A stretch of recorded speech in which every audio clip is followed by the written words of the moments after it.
Gaya ng nabanggit ko sa video kahapon, buong puso kong kinokondena ang lahat ng uri ng karahasan laban sa kahit anong grupo. Pinaninindigan ko ito, hindi lang dahil mali ito sa moralidad. Kung may mali, dapat natin itong itigil. Bukod dito, nakapipinsala rin ito sa ating kilusan sa usaping estratehiya.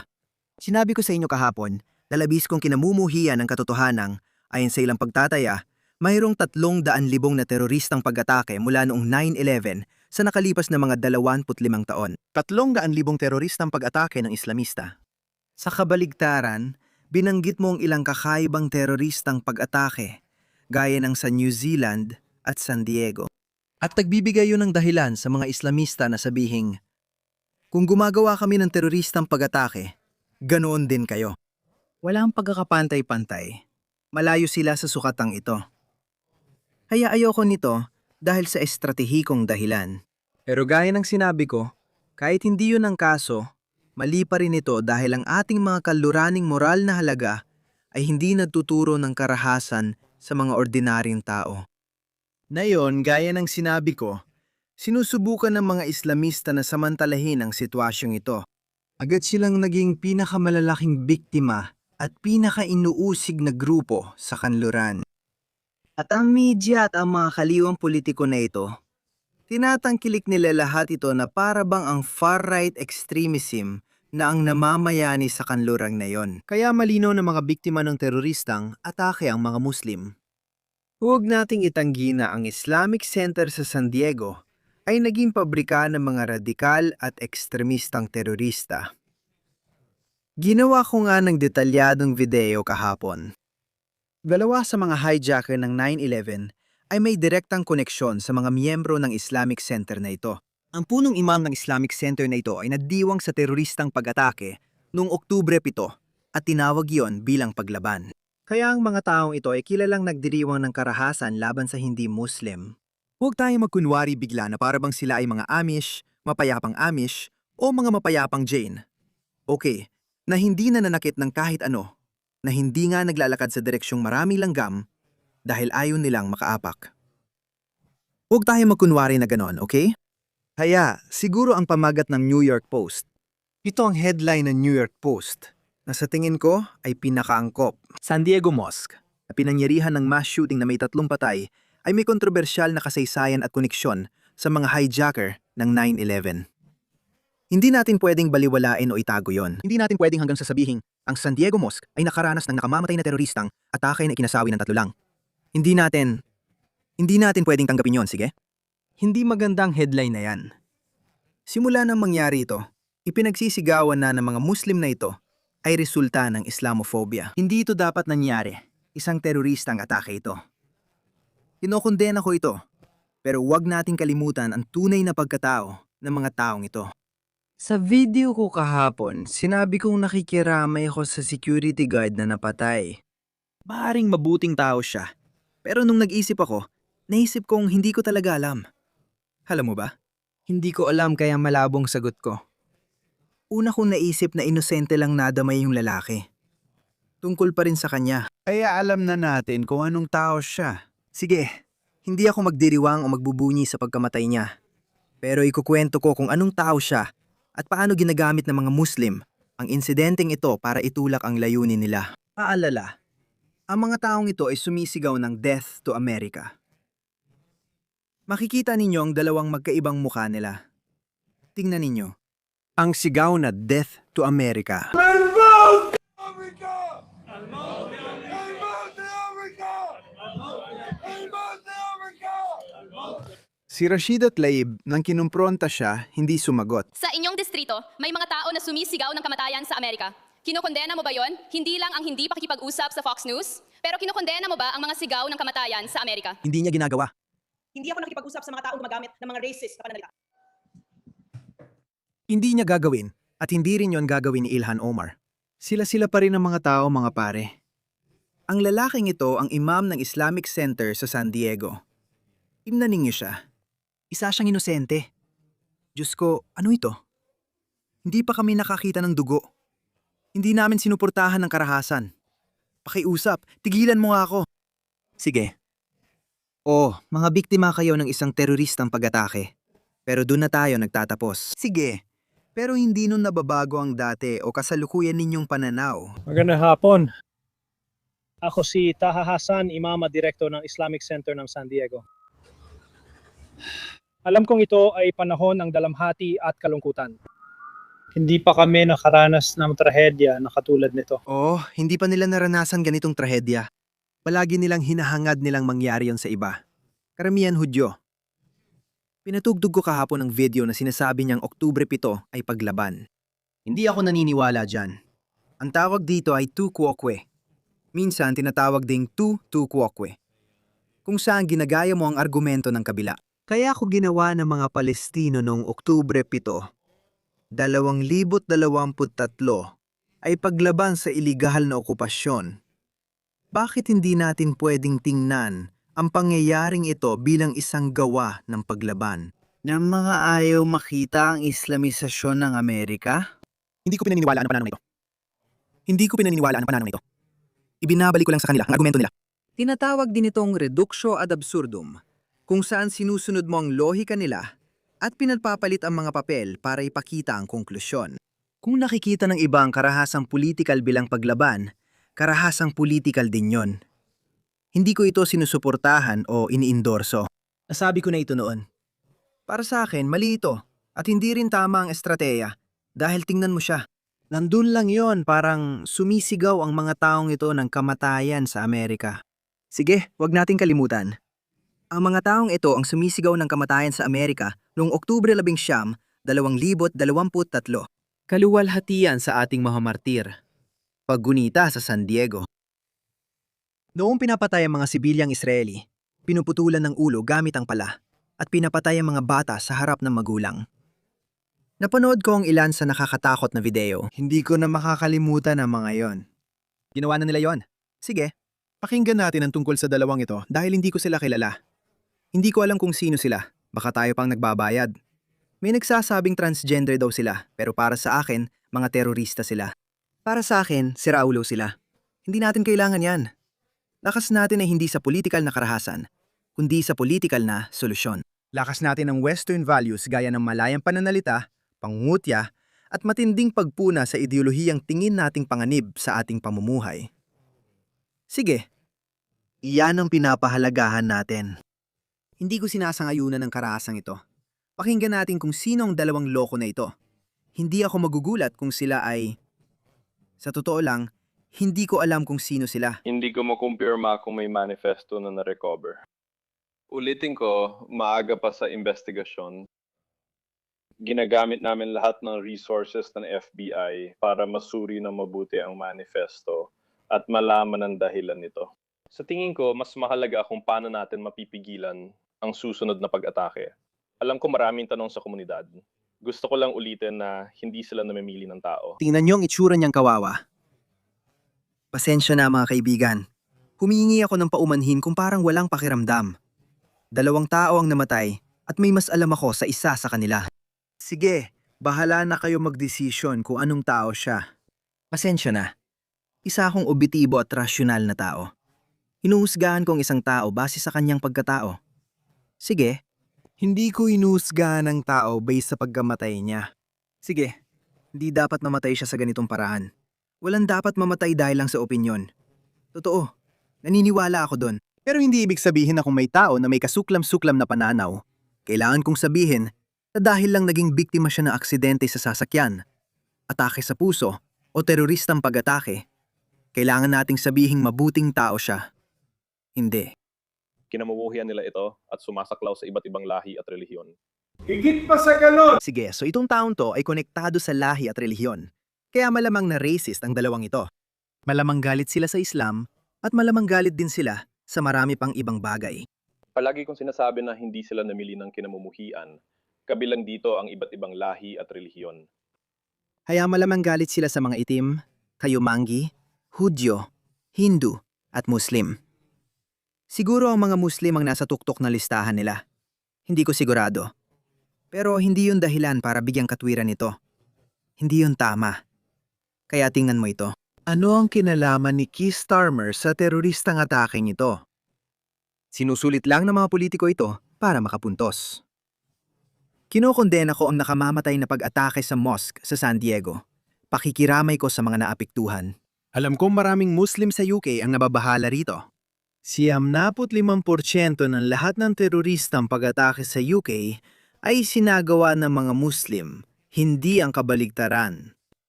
Ang bawat hindi Muslim sa UK ay natatakot, hindi ang mga Muslim. Nakikita natin, gaya ng sinabi ko, ang mga simbahang sinusunog. Nakikita natin ang mga ordinaryong hindi Muslim na pinapatay ng mga tao tulad din na Wayne Broadhurst at Shannon White. Hindi siya nag-tweet para kay Shannon White. Pasensya na Rhiannon White o si Wayne Broadhurst at 12-12 na ang iba pang mga tao na pinagsasaksak at pinatay ng mga illegal na refugee na siya mismo ang kumukupko. At pati na rin ng mga Islamista, karamihan sa kanila ay mga Muslim talaga dahil yon ang punto. Kung bubuksan mo ang iyong mga hangganan, bakit hindi papasok ang mga Islamista? Bakit nga ba hindi sila papasok? Kung Islamista ako, magtataka ako kung bakit kailangan ko pang mag-apply ng visa sa embahada. Magpapadala ako ng 1,000 lalaking nasa edad para lumaban sa isang di malilimutang misyon. Gagawin ko ito. Hindi lang siya. Sige na, kasi bla bla bla. Alam ko maraming Muslim sa UK ang nag-aalala sa kaligtasan nila habang namumuhay at nagdarasal sa mosque. Wala namang nangyayari sa kanilang mosque. At kung ano ang sinasabi nito tungkol sa panahon na ating ginagalawan, higit pa. Mas maraming Jewish synagogue ang inatake nitong nakaraang 12 buwan kaysa sa anumang mosque. Alam ko na merong mosque. Nagkaroon ng tangkang pagsunog sa isang mosque kamakailan. Hindi pa natin natutukoy ang mga tunay na salarin dahil madalas, ginagawa lang ito ng mga tao para sa insurance scam. Kaya hindi pa yan natitiyak. Pero sa kabilang banda, nagkaroon ng pag-atake sa isang sinagoga nung nakaraang taon sa Manchester. Nakita mo lang kamakailan, mga 2 hanggang 3 linggo na ang nakalipas, may isa pang Muslim na sumaksak sa 2 random na Hudyo sa Golder Screen. Naiintindihan ko ang mga takot na yon. Ang ganitong uri ng karahasan ay hindi basta-basta nangyayari ng walang dahilan. Hindi ito nangyayari ng walang dahilan. Tingnan mo. Shabana Mahmood, paano niya palalampasin ito? Nakakatakot ang balita kahapon sa San Diego. Nakatakihin ng mga sumasamba ilang araw bago ang Idul Adha, na para bang may pakialamang sinuman. Ang Idul Adha ay ang paparating na barbarikong okasyon kung saan milyon-milyong kambing ang kinakatay sa marahas na paraan. Pinuputon nila ang leeg ng mga hayop at nanginginig pa ang mga ito ng 3 hanggang 4 minuto. Sinaksak nila ang leeg ng mga kamelyo at ang mga baka ay marahas ding kinakatay. Akma talagang salitang katay doon. Kung gusto mong makita kung paano kinakatay ang hayop, panuurin mo. Pero sa totoo lang, huwag na lang dahil matatrauma ka lang. Ang dasal at pakikiramay ko ay para sa mga biktima, sa mga pamilya nila at sa buong komunidad ng mga Muslim sa San Diego. Kaya tingnan ninyo ito. Kaya pag-usapan natin ang mga biktima. Oo, itong lalaking ito dito ay isa sa mga biktima. Nakilala siya bilang Imanullah kasama ng, tingnan mang headline ng BBC, ama ng 8 anak na patay sa pamamaril sa mosque sa San Diego. Itinuring na isang bayani. Ulitin ko, hindi ko sinasabing dapat siyang mamatay. Pero pasensya na. Hindi ko tatawaging bayani ang isang tao na may mga pananaw na katulad ng ipapakita ko sa inyo. Kaya panoorin ninyo itong propaganda video. Assalamualaikum warahmatullahi wabarakatuh. Assalamualaikum warahmatullahi wabarakatuh. Salamat bro, nasa sisidlan ka na. Oo, sigurado akong mabait siya. Hindi ko alam. Maraming naspetong tao. Tingnan mo, may mga Islamista na niluluwalhati siya. 3 Muslim ang pinatay sa isang teroristang pag-atake sa isang mosque/Islamic school sa San Diego. Mga bata ang puntirya. Mahalaga ang papel ng security guard Itong lalaking ito ay isang security guard. sa pagsagip sa buhay ng lahat ng mga bata. At ito ang isinulat niya sa kanyang social media post bago siya naging martir. Ano ang tagumpay?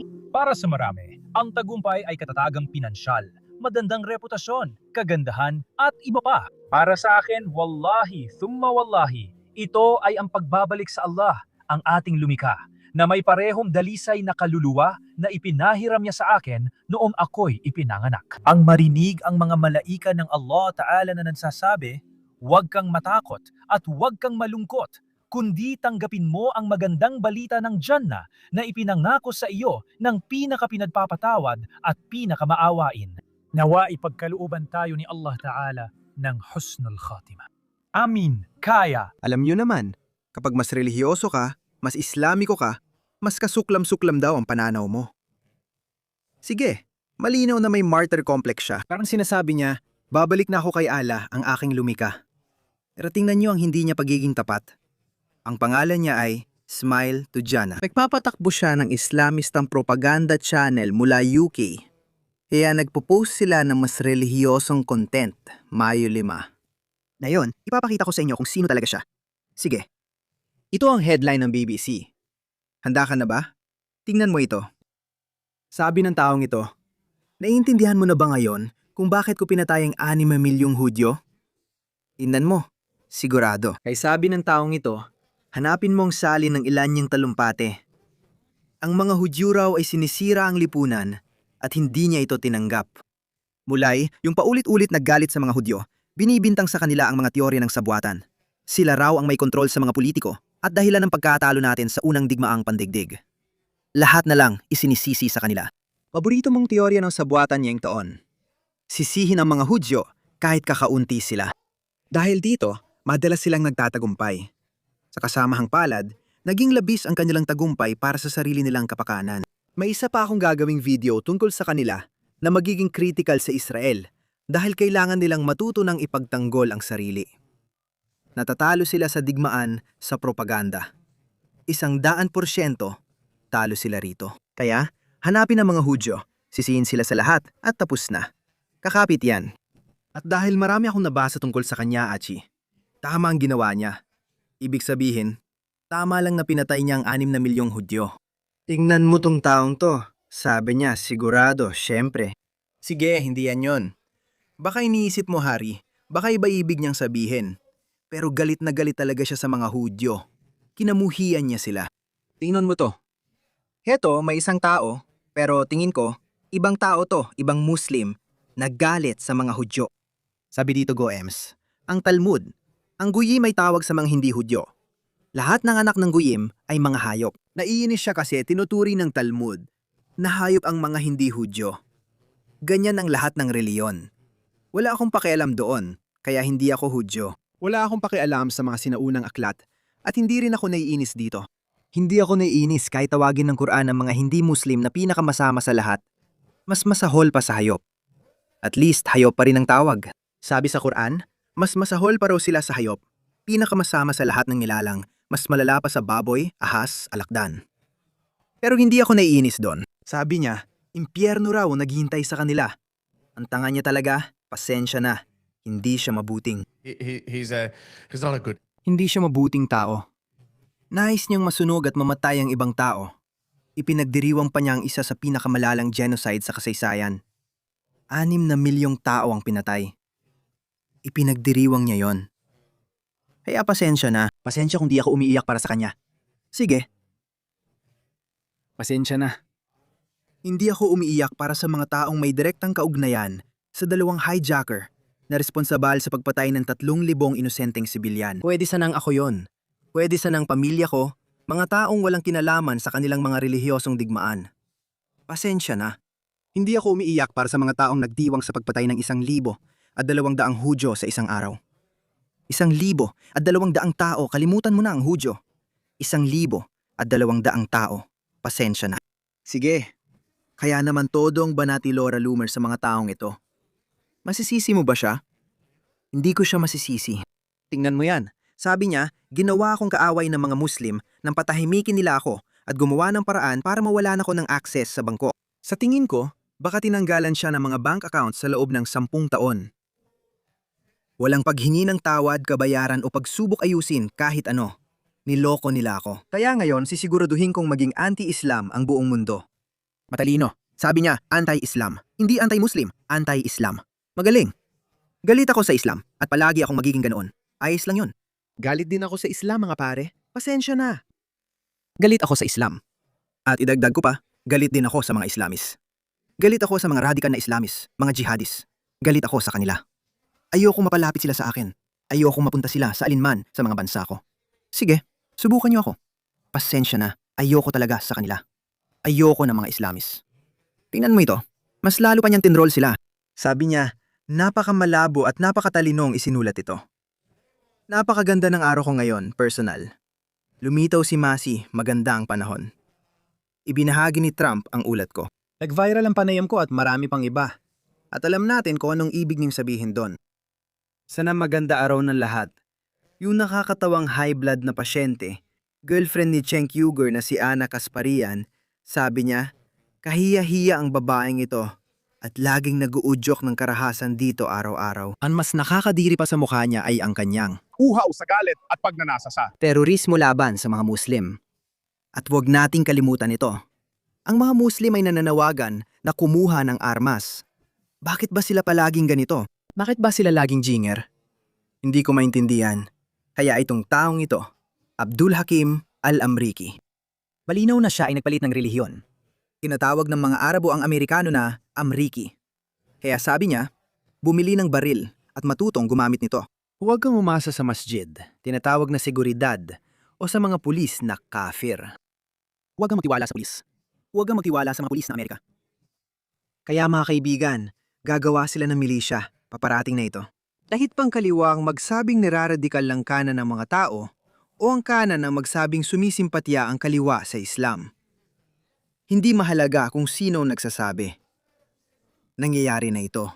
Tayo bilang isang lipunan, ang tinutukoy ko ay ang kanluraning lipunan, ay lalong nagkakawatak-watak. Nagiging mas makabansa tayo. Mas ipinagtatanggol natin ang ating paraan ng pamumuhay kung saan walang lugar ang Islam. Nangyayari ito. Kaya magtatayo sila ng mga milisya. Sige. At hindi ito malayong mangyari. Sige. Gumawa ako ng video kamakailan. Hindi ito bago at nangyayari na sa UK. Ginawa ko ito mga isang buwan nang nakalipas. Panoorin mo. Nakalabas lang ang video na ito mula UK. Lahat silang tatlo ay mga Muslim. Yung maliit na may Napoleonic complex ang leader malamang. Siya ang nagsasalita. Pakinggan mo. nabuo namin ang Manchester Community Watch na may 130 plus beripikadong miyembro.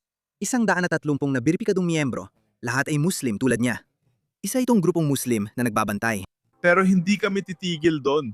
Kasalukuyan akong kumukuha ng SIA lisensya dahil magtatayo kami ng isang security firm para masigurong ligtas ang lahat ng nasa aming komunidad. Gusto ko magbigay ng malaking pasasalamat sa Regent Security Force sa pagpunta mula pa sa Blackburn para ipakita ang pakikiisa kay Deva. Kaya natayo sila ng mga ahensiyang pansiguridad. Sa palagay ko, sa Amerika, mas madali silang makakuha ng baril. Sabi niya, yung mga Muslim ay mula sa Blackburn. Ipapakita ko sa inyo kung anong itsura ng Blackburn. Ito ang Blackburn. Kaya itong mga Muslim na ito ay nakikilahok. Sila ang magiging mga tauhan ng mga security firm na ito. Seguridad? Okay dito sa UK. Balikan natin ang orihinal na tao. Iyan ang tinutukoy niya. Bumili ka ng baril at matutong gumamit nito. Huwag umasa sa Majid Security o Carrefour Police. Nangyayari na ito mga kaibigan. Gaya ng sinabi ko, kahit pasisihin ng kaliwa ang kanan o sisihin ng kanan ang kaliwa para sa pagkakawatak-watak, mangyayari at mangyayari pa rin ang pagkakawatak-watak. At lalo pang lalala ang sitwasyon. Pagkatapos, darating ang isang punto ng pagbabago. Ano ang mangyayari? Well, kailangan lang nating tingnan ang kasaysayan. Gawing pangunahing guro ang kasaysayan. Kapag ang isang nanginibabaw na kultura ay nanganganib o kahit anong paraan ng pamumuhay ay nanganganib ng banyagang paraan ng pamumuhay, hindi ito basta-basta nawawala. Hindi talaga yon nangyayari. Sige, sa tingin ko, ang UK ang magiging larangan ng labanan. Sa palagay ko, dito sa UK unang mangyayari ang lahat ng ito. Yan ang sinabi ko. Sa tingin ko, ang kaibahan ay mas maraming baril sa Amerika, kaya pwedeng lumala ito doon. Kakaiba rin ng mga Amerikano at mas makabayan sila. Mas agresibo silang ipagtanggol ang pamumuhay nila kumpara sa magagalang na Briton. May mga bahagyang pagkakaiba rin kami sa Australia. Nagigising na ang mga Aussie at tumututol sa Islamisasyon. Winipipilit ng mga kaliwang politiko na ipatanggap sa amin ang multikulturalismo. Wala kaming baril. Mas malapit ang mga Aussie sa Amerikano pagdating sa pagtatanggol ng pamumuhay. Sige, huwag ninyo kami husgahan dahil sa aming COVID lockdown measures, dati kaming lipunang may mataas na tiwala sa isa't isa. Sige, dati, homogeneous ang lipunan dito. Pero hindi na ngayon. Nagbabago na ang mundo at mabilis mag-evolve ang mga Aussie. Gusto ko lang gumawa ng masusing video tungkol sa kung sino ang taong ito at ang mga taong ito. Hindi ibig sabihin ito na dapat magkaroon ng karahasang pampulitika laban sa kahit anong grupo kasama sila. Lubos kong kinokondena ito. Hindi lang dahil mali ito sa moralidad, kundi mali rin ito sa estratehiya ng ating kilusan. Hindi ganito ang pagkakakilanlan natin. Hindi rin tayo agad maraha sa simula ng laban. Magkakaroon ng karahasan sa hinaharap kung magpapatuloy ito. Hindi ko ito sinasabi ng masaya. Ayoko nun, pero nag-aaral ako ng kasaysayan. Ano ang gusto mong sabihin ko?